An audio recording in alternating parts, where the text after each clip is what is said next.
Hello, my name is Hector Mestre from Mestre Quality Studio. Today I'm going to show you my drum recording setup in my live room.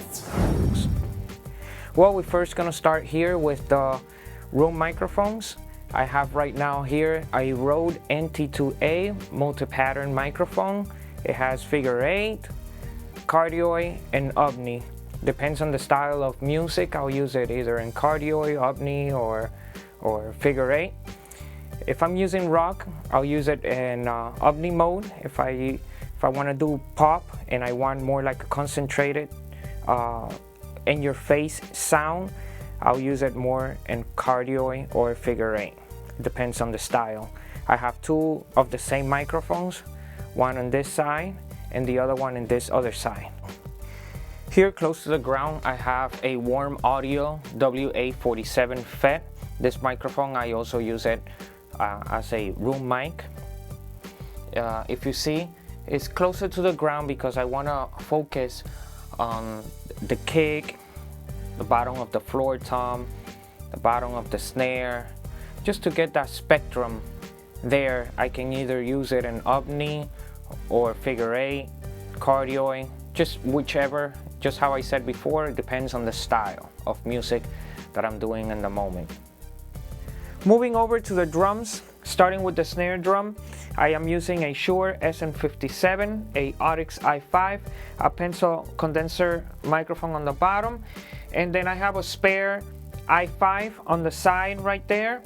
In case I'm recording a ballad and I need it for a rim shot, I just put it towards the corner of the snare so I can get that crispy sound from the rim shot right there in your face. On the hi-hat, I am using a Rode NT5. For overheads, I am using a set of Studio Project CS5 large diaphragm.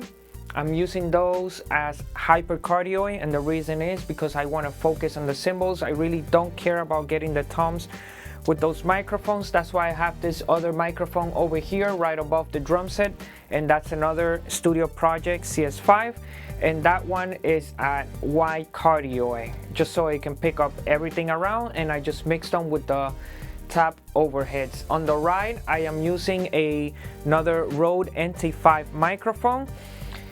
On the toms, I am using the Blue Microphone Hummingbird pencil condenser. Those microphones are great. This is actually the first time that I used them on toms. I usually use them for hi-hat or overheads. I've used them on snare, but not on toms. I just decided for this recording that I'm going to be doing to use those.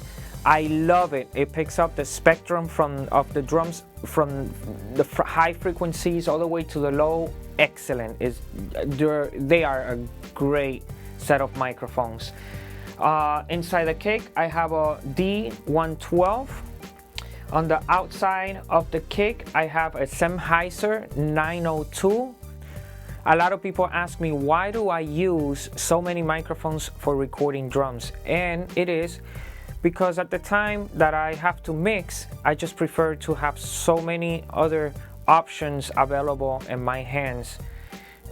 If I have two microphones on the top of the snare and one for the certain style that I'm mixing sounds better, then I just switch over to that one. I don't have to use both at the same time. I just like to have the options available. For room microphones, it's the same thing. Overheads, it's just, I think having more, it gives you a bigger picture and just more options to get to wherever you want. Another question that I get asked a lot is, how do I record myself? Many of you maybe don't know that I am legally blind, and so this is the way I do it. I have an external Apple Bluetooth keyboard with the number 3, number 2, and number 1. I can actually control the computer in the other side, and also with the 0 I can stop and start again. And what I do is I go to my transport window on Pro Tools, set it up, put it to 6 seconds, hit number 3, and it'll start recording and playing, and I just start playing and it just punch me in automatically. A lot of people do it, but that's the way I also do it. I also have here a monitor system.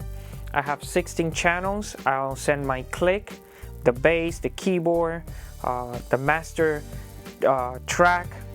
I send it on a stereo 2 channel, and I just mix my own, and like that, that's how I record myself. And for me, it's pretty easy. It's self-explanatory, and I love it.